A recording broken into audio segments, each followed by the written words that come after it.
fully understand that the African American community has suffered from discrimination and that there are many wrongs that must still be made right. Today, a debate between Dr. Ben Carson, a Trump advisor, and Congressman Gregory Meeks, a top Clinton supporter, on who has better ideas to help minorities. Then, the other woman on the presidential ballot.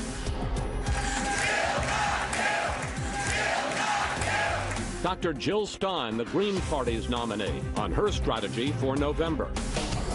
Plus, Clinton faces new scrutiny over her responses to the FBI as her race against Trump begins to tighten. We'll ask our Sunday panel how the new revelations will play with voters. All right now on Fox News Sunday. And hello again from Fox News in Washington. Hermine, the once and apparently future hurricane, has already claimed the lives of 2 people. It's moving slowly up the eastern seaboard, leaving hundreds of thousands of people without electricity, and it's set to do even more damage. Fox News meteorologist Maria Molina is live in Atlantic City, New Jersey, with the latest. Maria. Hi, Chris. That's right. I'm here in Atlantic City, New Jersey, where the worst of the storm is forecast for late tonight and also into tomorrow. Hermine is still well offshore, but as you can see behind me, the water is already churning. We have concerns for rip currents, dangerous surf, and also beach erosion. And because the storm system is such a slow mover, we will be feeling the impacts for several days, not just here in Atlantic City, but also across areas farther off towards the south, across Maryland, Delaware, and also extending north across portions of New England. Tropical storm warnings and watches have already been issued, and the turn towards the north has not yet happened, but it is forecast to happen later on today, and it will also slow down in forward speed, and that's why we will feel those impacts for several days. The closer it tracks towards the coast, the more we will feel those tropical storm force winds across coastal communities. Another big threat is coastal flooding, especially during high tide across many of these areas. Chris? Maria, thank you for that.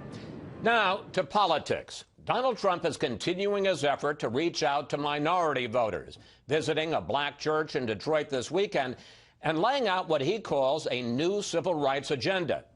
In a moment, we'll talk with Dr. Ben Carson, who joined Trump in Detroit, and Congressman Gregory Meeks, a Clinton supporter, about who has the better plan to help minorities. But first, Fox News correspondent Peter Ducey on Trump's stop in Detroit. Peter. Chris, to get to this inner city church, the first African-American church he'd ever visited, Donald Trump's motorcade had to pass through a rough part of Detroit. And once inside the Great Faith Ministries, the Republican nominee told the congregation he can make Detroit a city the whole world envies again. We need a civil rights agenda for our time. The right to live in safety and in peace and to have a really, really great job, a good paying job, and one that you love to go to every morning. And that can happen. Trump's speech that he said was handwritten was very well received by the several hundred people who heard it, and wasn't just optimistic and forward-thinking, it was reflective. For centuries, the African American church has been the conscience of our country. So true. It's from the pews and pulpits and Christian teachings of black churches all across this land that the civil rights movement lifted up its soul and lifted up the soul of our nation. Detroit native Dr. Ben Carson took Trump on a tour of his old neighborhood not far from the church. Before the nominee left town, they met with residents, including the woman who now lives in Carson's old house, and the informal visit fit with the pledge Trump made yesterday to listen and to learn to the people he met here. Chris? Peter Ducey reporting from Detroit. Peter, thanks for that. We want to turn now to Dr. Ben Carson, who is a top Trump advisor and took the nominee to his hometown of Detroit. Dr. Carson, Trump has been on the campaign trail now for 15 months. This was his first trip to an inner city for a public event with African Americans. First, what took him so long? And secondly, what do you think his trip accomplished?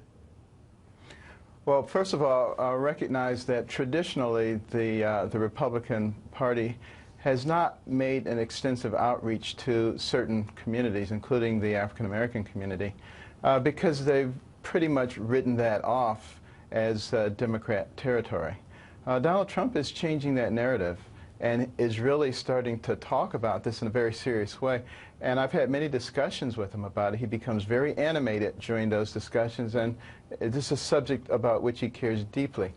And what is going to be accomplished is something that many in the Democrat Party fear, and that is an alternative to, you know, promises that are not kept.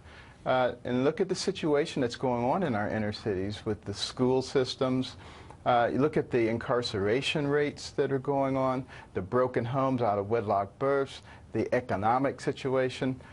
This is not good. And of course it doesn't apply to all blacks, you know, but we have a substantial number of blacks living in our inner cities. And if our inner cities are weak and are not prospering, how can the entire nation prosper? And that is really the goal. But let me pick up on that, Dr. Carson. Trump laid out what he called a civil rights agenda for our time: education, safe streets, good jobs. I want to talk about the first of those. He calls for school choice, but we looked in all of his speeches during this campaign, we looked on his campaign website, and nowhere does he explain what he means by school choice, how it would work, and how he would pay for it. Well, it is assumed that people know that school choice means you get a choice of your school. You're not necessarily assigned to a school because of where you live, and if that school happens to be dysfunctional, you just suffer the consequences. That is something that we want to change. We want to give people a choice by a voucher system. And it's very interesting that many people in the political arena are against vouchers and school choice, and yet they send their own children to very prestigious private schools. We're fully recognizing that if you give a person a good education, it doesn't matter what their racial or economic background is, they basically will be able to write their own ticket. This should be a very high priority for us, and it was for those who founded this country. And they talked about the need for an educated and well-informed society, particularly Benjamin Franklin and Thomas Jefferson. But let me pick up on that, because Trump has also called for abolishing the Department of Education, which gives out $1.4 billion a year in what's called Title I funds for schools that are dealing with impoverished students.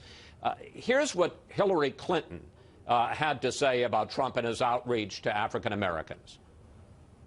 It really does take a lot of nerve to ask people he's ignored and mistreated for decades, what do you have to lose? Because the answer is everything. Dr. Carson, how do you respond to Clinton? I would simply respond by saying it's really the Democratic Party that has the explaining to do. They've been in charge of our cities for a long time. The city I grew up in, Detroit, was once the most prosperous city in the United States. Some people say in the world. From there, it went to the largest bankruptcy. That was not a coincidence. And we see that in our large cities across the nation under Democratic control. That is a problem. And when that is happening, what Donald Trump is saying, why would you continue down that same pathway? The definition of insanity is doing the same thing, expecting a different result. The result will not be different. Now, he's talking about some real clear things. We've had some in-depth discussions about the $2.1 trillion that are overseas. Repatriating that money with no taxes, with the stipulation that 10% of it has to be used in enterprise zones and to create jobs for people who are unemployed, underemployed, or on welfare. You want to talk about a stimulus? That would be the biggest stimulus since FDR's New Deal, and it wouldn't cost the taxpayers one penny, and it also gets corporate America once again involved in their communities, which they used to be before the government took over and made a mess of it. Dr. Carson, Trump has a Hispanic advisory council, but after his hardline speech on immigration this week, several members of that council quit. Here's one of them. It was not a Republican speech. It was not a compassionate speech. I was very disappointed, and I'm not going to be part of that. Question: Do you know what I would say? Do you worry that you're being used as a prop for black voters and that supporting Donald Trump will end up hurting your credibility in the black community? It's not about me. It's a long time ago. It's not about me. It's about our nation. But I would suggest, Chris, go back and look at the 1995 State of the Union address by Bill Clinton and see what he said.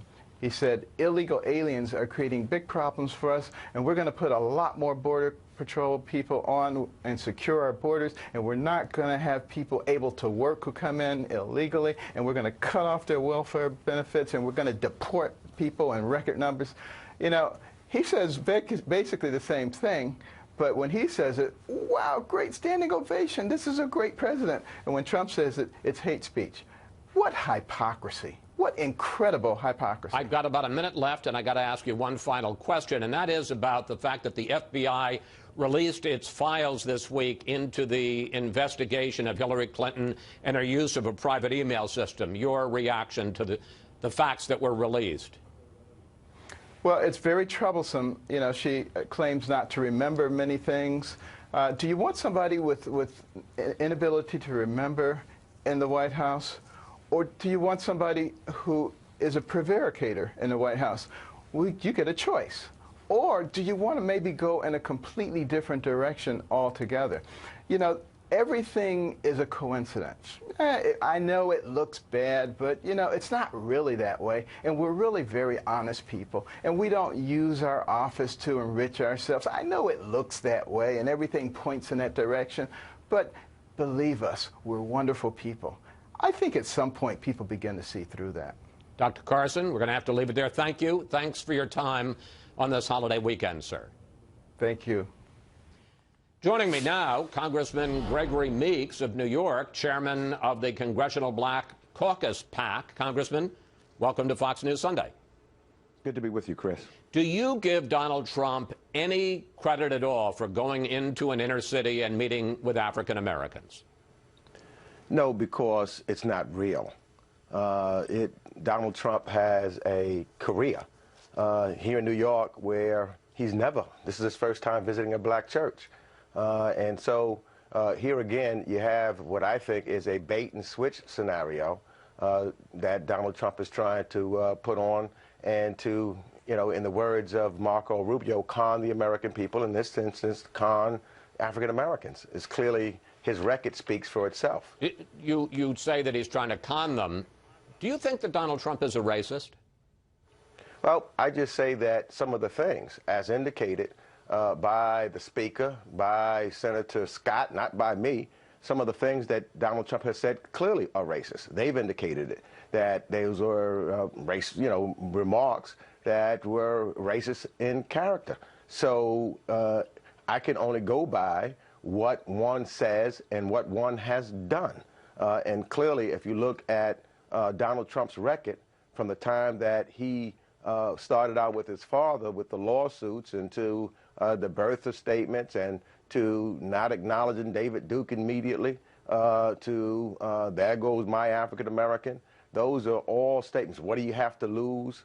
Those are all statements that I would say lend one to believe that he has racist tendencies. At least those are what his beliefs are, if you believe what he says. But, Congressman, doesn't Trump have a point that things are not getting better in America's inner cities? I want to put up some numbers. 26.2% of blacks now live below the poverty line. 25.5% of food stamp recipients are black, and black home ownership is 41.7%. Congressman, all of those numbers are worse since President Obama took office.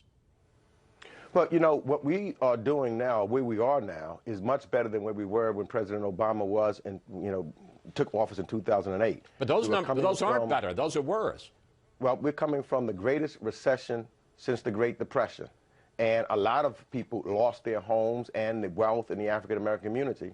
And we got to build back. And that's why it's important that we have the kinds of policies that are being talked about by Hillary Clinton that will help build back and reduce income disparity. That's why we also have to make sure that We are raising minimum wage and focused on small businesses, which is important. That's also why we've got to make sure that we're protecting historically black colleges and investing in historically black colleges for education and talking about education that's affordable and free for some, so that the key to tomorrow in America is a better education or trade. And these are all subject matters of which Hillary Clinton has been talking about. But, Congressman, do you hear anything in the very different Republican ideas about school choice, about enterprise zones, about renegotiating trade deals that have taken jobs out of America's inner cities? Do you hear anything in those Republican ideas that you think maybe that's an interesting alternative?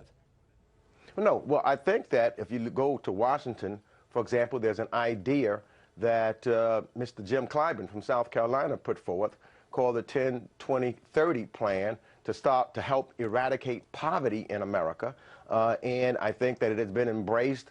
I know it's been embraced by Senator Clinton, but also by Speaker Ryan. There's some kind of dialogue that we can begin to have and talk about, because I think that the issue is we've got to reduce the disparities that we have, because for sure disparities are great within the African American community, but you also got to reduce poverty. And when we talk about issues of poverty, for example, we don't say that those Republicans that represented Appalachia for years are responsible for the poverty that is there. So we've got to have this deep conversation, and I think the conversation could be had on a bipartisan basis, dealing with specific policy as the 10-20-30. During the Democratic primaries, Bernie Sanders went after Clinton in several cases from the left. For instance, he noted that the welfare reform plan that she supported and her husband signed into law in 1996 resulted in more than the doubling of the number of Americans living in extreme poverty. He noted that the crime bill that she supported and President Clinton signed in 1994 dramatically increased the number of blacks going into prison and the amount of time that they spent there. Isn't that part of the Clinton record? Well, you know, I think that if you put into perspective what was taking place at that time, and when you look at the crack epidemic and that was going on, much of that took place at that time is taken out of context when we talk today. If you recall, at that time, the income disparity between African Americans and others was shrinking.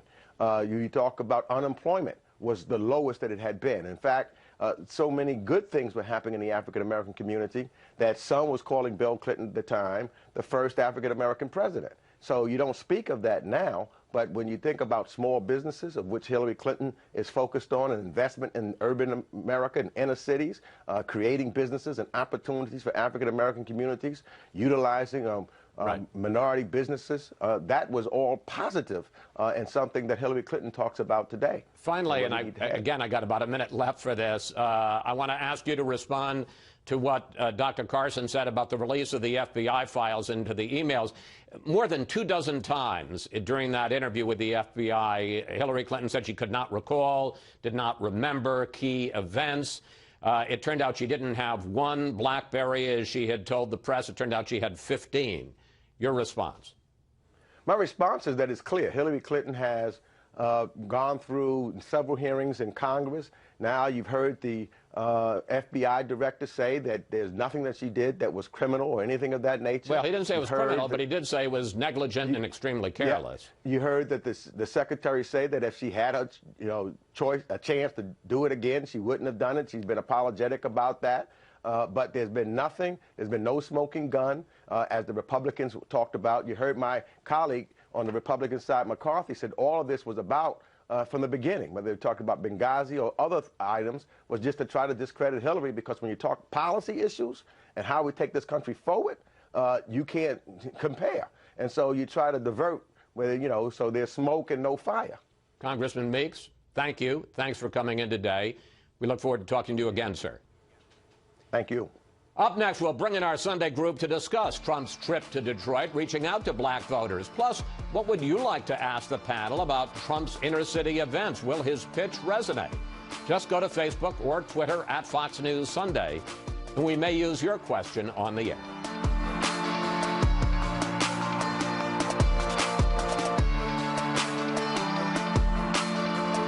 for our time, one that ensures the rights to a great education, so important, and the right to live in safety and in peace and to have a really, really great job. Donald Trump reaching out to black voters in an African-American church in inner-city Detroit yesterday. And it's time now for our Sunday group. Fox News senior political analyst Britt Hume, Neera Tanden, president of the liberal think tank, the Center for American Progress, Ann Giron of the Washington Post, and syndicated columnist George Will. Britt, first of all, welcome back. Thank you. What do you think of Trump's visit to Detroit and that black church yesterday? And what do you think of his outline in very broad strokes of an agenda for civil rights? Well, I think it was probably worth a try. But I sense that he will probably get more credit with white voters for making the effort than he will from voters in the inner city whose resistance to appeals from Republicans going back decades has been remarkably strong. So I doubt he'll make any inroads of any consequence in that particular segment of the electorate. But nonetheless, you had people looking to find a way that they could possibly support him. We'll see this soft-spoken version of Donald Trump making what I think are some, detailed and serious-sounding, at least, proposals, and that might do him some good, but probably not within that community. Neera, if Trump weren't talking about these issues, you'd criticize him. Are you going to criticize him for talking about these issues?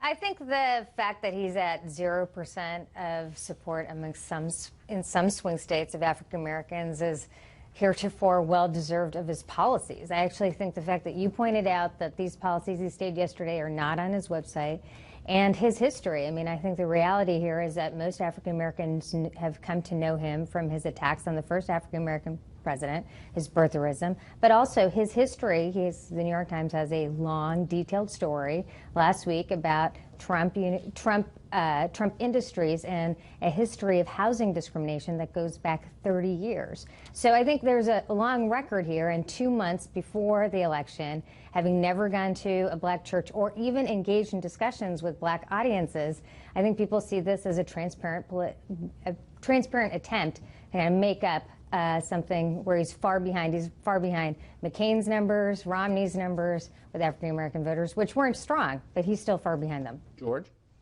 You say 2 months before the election. We're 19 days before the voting starts in some states. And Mr. Trump is saying essentially, never mind what I've said so far, I'm going to change.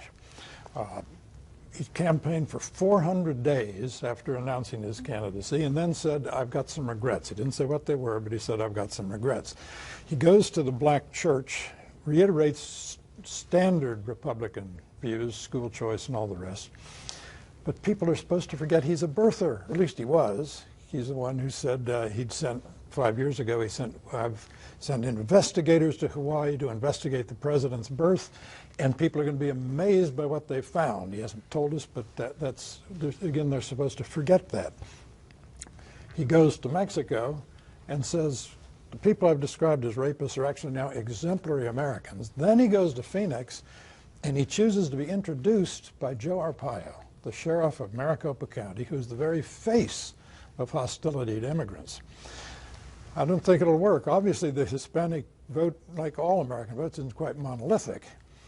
But still, what should worry Republicans most of all is that in 2012, Mitt Romney did even worse among Asian Americans than he did among Hispanics, which indicates that minorities generally do not feel welcome in the Republican Party. Britt, are you as resistant to his outreach to minority voters as Brother Will here? Well, there is a contrast, obviously, between the soft-spoken man speaking in that church yesterday and the bombastic Trump of days before when we heard so much of, which suggests to me that the impression that African-American voters and other minority voters as well may have of him, it may be sitting in cement, which is why all the things George cites, I think, are part of the reason why I think he'll have trouble rallying much support, if any, in the community where, as Neera pointed out, he stands in some states at 0. Yeah, that's bad. All right, let's turn to the issue of Hispanics, because Trump also tried to make an outreach this week to the Hispanic community. A couple of weeks of talking about softening his position on mass deportations. Then, as we see in the middle of the week, he went on Wednesday to Mexico City, met and had a very respectful press conference afterwards with Mexican President Peña Nieto, sounding a diplomatic note. But later that same day in Phoenix, he said this. Day one, my first hour in office, those people are gone.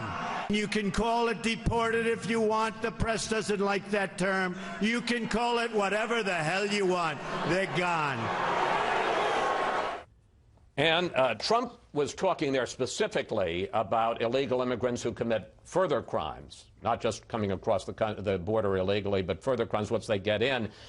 But despite that specific point, for all of this back and forth over the last 2 weeks about was he going to soften, was he going to harden, did it do him any good with Hispanic voters?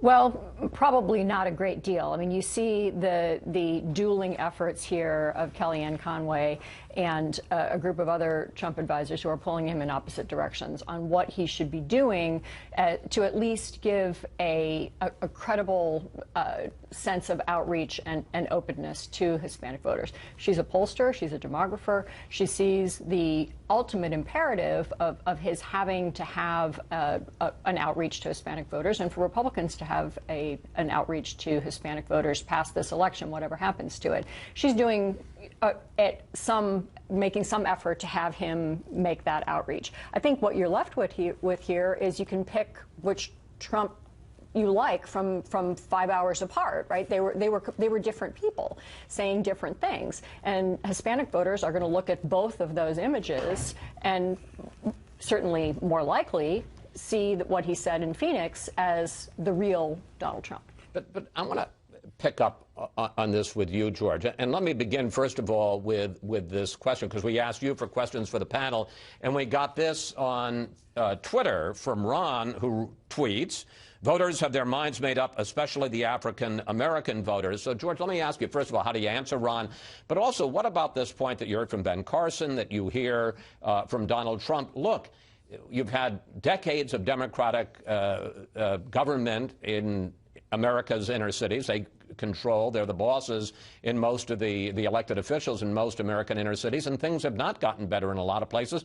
And as we pointed out in some statistics, they've actually gotten worse. It's indisputably true what Ben Carson says. The blue model of government, so-called, the alliance of the Democratic Party and the public employees unions, particularly the teachers unions standing athwart school choice, has not served the African community well, African-American community that's in the cities.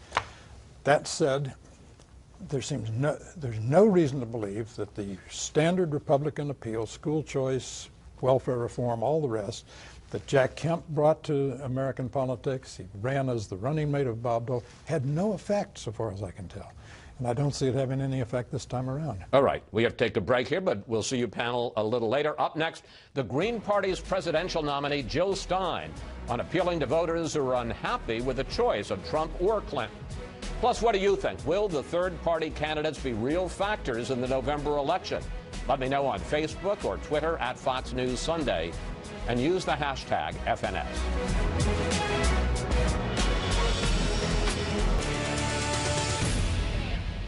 She's the other woman on the presidential ballot, a doctor and the Green Party's 2012 candidate for president. This year, Dr. Jill Stein is back on the campaign trail once again, the Green Party's presidential nominee. Dr. Stein, welcome to Fox News Sunday. Good to be with you, Chris. Let's start with your platform in this campaign. We're going to put it up on the screen. You call for Medicare for all, a guaranteed federal job for anyone who wants one, free college tuition, canceling all student loan debt, cutting military spending by 50%, and ending all wars and all drone attacks. Dr. Stein, how much will that cost, and how are you going to pay for it? So let me say first, we don't call for ending all wars, but we call for ending these catastrophic regime change wars that have cost us $6 trillion by the time we've paid for the health care of our wounded veterans. That's according to a recent Harvard study. And remember, this is half, more than half, of our discretionary budget. So that's part of how we pay for things. Another way we pay for things, in fact, we call for a Green New Deal, an emergency jobs program to fix the emergency of climate change. And the great thing, Chris, is that this program pays for itself. And I can say this as a medical doctor, it turns out we get so much healthier by eliminating fossil fuel pollution. 200,000 deaths every year, in fact, from fossil fuel pollution. We get so much healthier that the savings in health care alone is enough to pay for the green energy transition. Now, the Washington Post... And something like... Well, let me just pick up. The Washington Post is a pretty liberal newspaper. After interviewing you, this is an editorial that they wrote. The headline, Jill Stein's Fairy Tale Candidacy. And in it, they said this: Jill Stein's policy ideas are poorly formed and wildly impractical. Dr. Stein, that's not good. Well, I think they called me actually a fairy tale campaign, to which I would answer, in fact, we are living with a couple of nightmare campaigns right now that the American people object to at absolutely unprecedented levels. The American people are saying that politics as usual has been throwing them under the bus, and in fact the two major party candidates have the highest ratings of disapproval and distrust of any candidate anywhere at any time throughout our history. So what I'm saying is what the American people are calling for. 76% of Americans are saying we need to open up the debates. There are actually 4 candidates on the ballot for just about every American. And in America, we not only have a right to vote, we have a right to know who we can vote for. Donald Trump actually has received more than $4 billion in free media, and Hillary Clinton over $2 billion. I've received almost none, and yet still I'm coming up 4 or 5% in the polls with zero media, which tells you there is word of mouth going on out there because a generation of young people is locked into debt. And referring to your question about how do we pay for it, somehow we came up with the money. It turned out to be about $16 trillion to bail out the crooks on Wall Street who crashed the economy.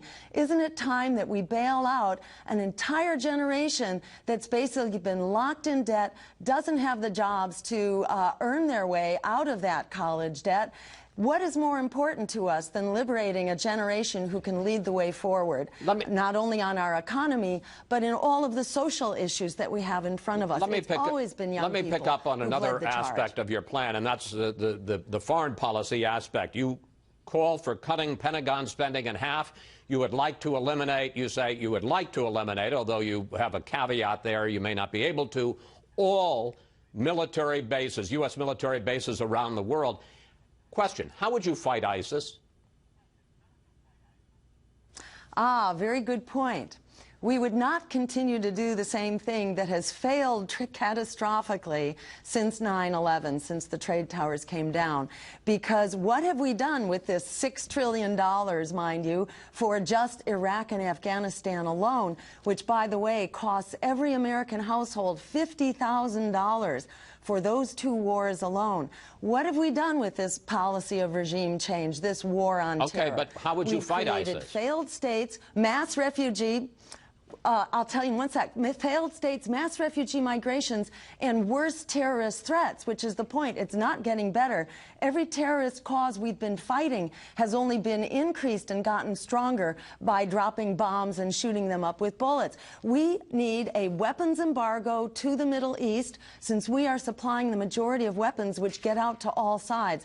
We call for a weapons embargo, and we call for a freeze on the funding, including our allies. Hillary Clinton identified the Saudis as still the major funder of Sunni jihad terror around ISIS the world. And the people in Iraq and Syria who have also now developed plans? They have struck in the United States, they've struck in France, they've struck in Belgium and a number of other places. How are you going to protect us from them? So one thing we have to do is not keep doing what we've been doing, which has only made them stronger. Each terrorist threat has gotten worse. We created ISIS out of the chaos of Iraq. So let's not keep doing a proven I understand what you say we shouldn't do. What should we do? That's why we're calling, yes. What we should do is deprive them of weapons, deprive them of funding, freeze the bank accounts of our allies that continue to fund these terrorist enterprises, and close the border from Turkey so that the militias cannot cross over into Iraq and into Syria.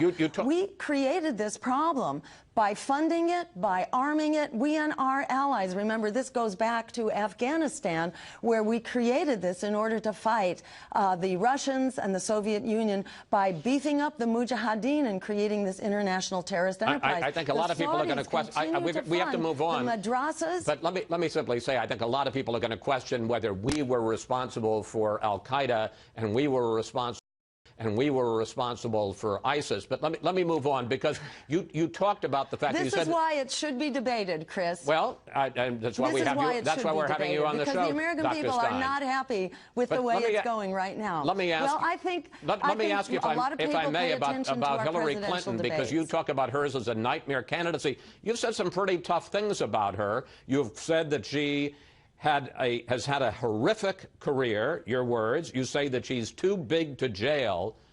What's wrong with Hillary Clinton?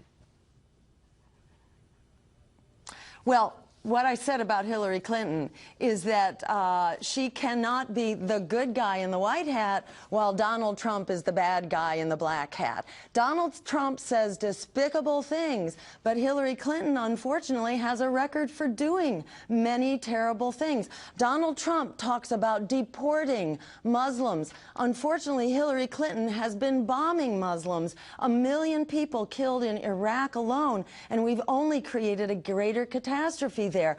The Republicans are the party of hate and fear-mongering, but the Democrats are the party of deportation, detention, and night raids for immigrants who, in many cases, have been forced to flee into this country as refugees from NAFTA, which Hillary Clinton and Bill gave the thumbs up to, in fact, signed, and Wall Street deregulation, which led to the disappearance of 9 million jobs here in America. So the things that are terrible right now in our economy are very much go back to the policies of the Clintons as much as the Republicans. Dr. Stein, we're going to have to leave it there. We thank you very much for coming on, and you can't say that you've had zero media exposure anymore because you've been here. Thanks so much. And I appreciate it, and I look forward to getting into the debates so the American people can hear the full story. Thank you.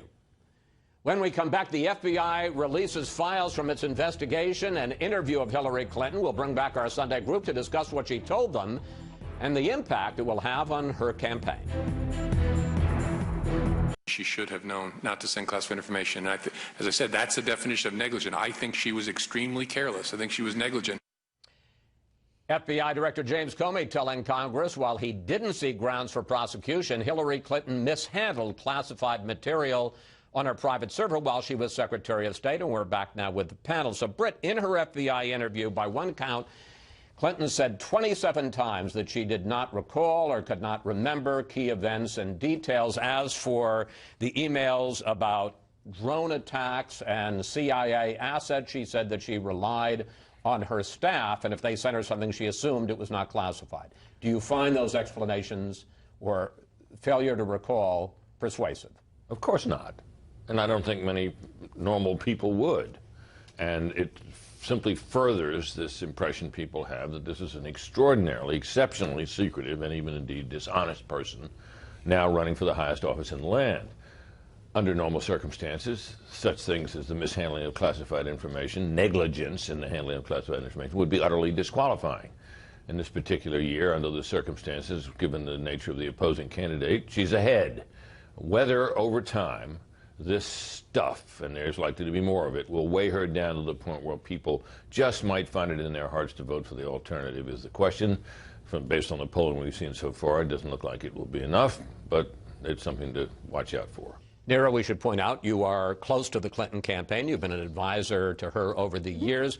We all know Hillary Clinton is whip smart. So how do you explain her vagueness on all these events, and even saying she didn't really understand how the classification system worked.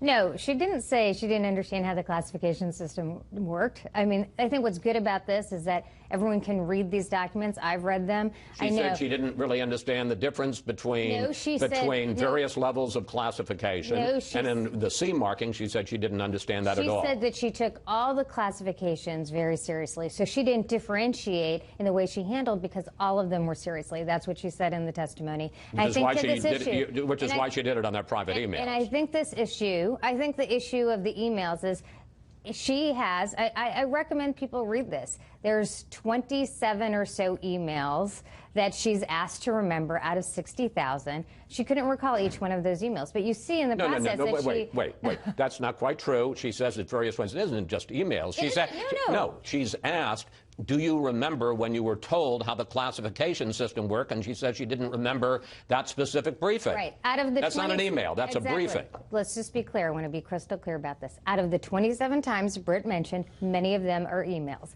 So that's what I'm saying. That's what I'm saying. I want to be crystal clear about that. So I think the important thing here is just to step back, that we have had this massive investigation into this effort. There, you see from this why the FBI did not move forward with any other action on this. And I think she's recognized that this was a mistake to set up this server. Okay. And she said that multiple times. I want to pick up on one other. Whereas I do want to pick up on one other aspect of this. I'm sure, but I just need to say that we have not had we've had a full discussion of this, but we just learned this week that Donald Trump was engaged in a pay-to-play with the Attorney General. Can we stick to this I'm subject? happy to, but I would love. But I hear. All right, I'm going to just go ahead with my. There's not a lot of coverage on Fox. I would love to get some coverage for that as well. Okay. Well, it has gotten covered. But in addition, in March of 2015, in her news conference at the United Nations, here's how Clinton explained using a private email system.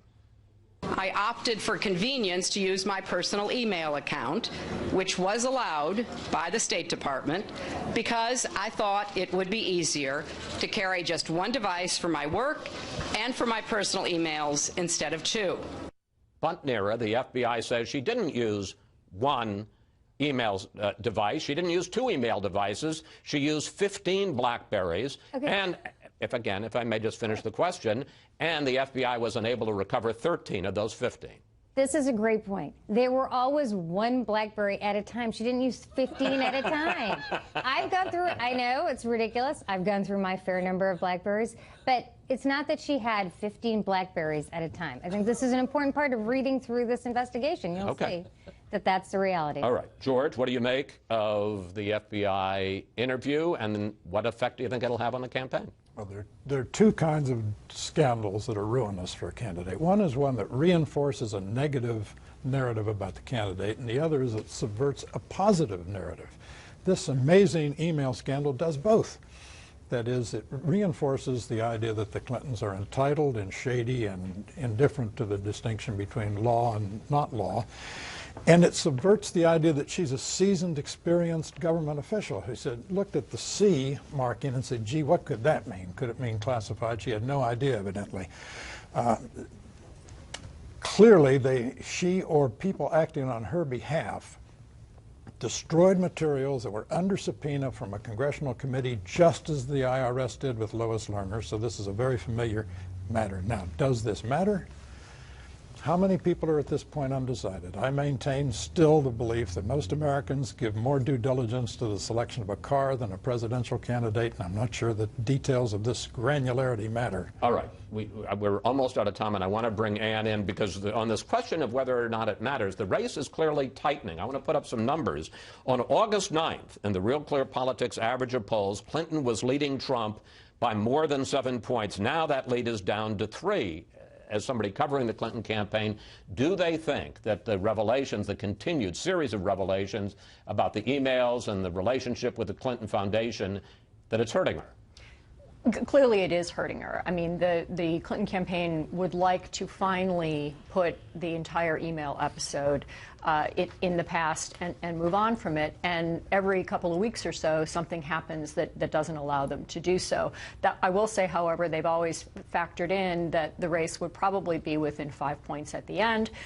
So if we're at a more or less, if we're at stasis now, they'll take it. All right. And I will, on your behalf, Nira, say that you file a strong dissent on all of this. Thank you, panel. See you next Sunday. Up next, our Power Player of the Week. Maryland's governor takes us inside his battle against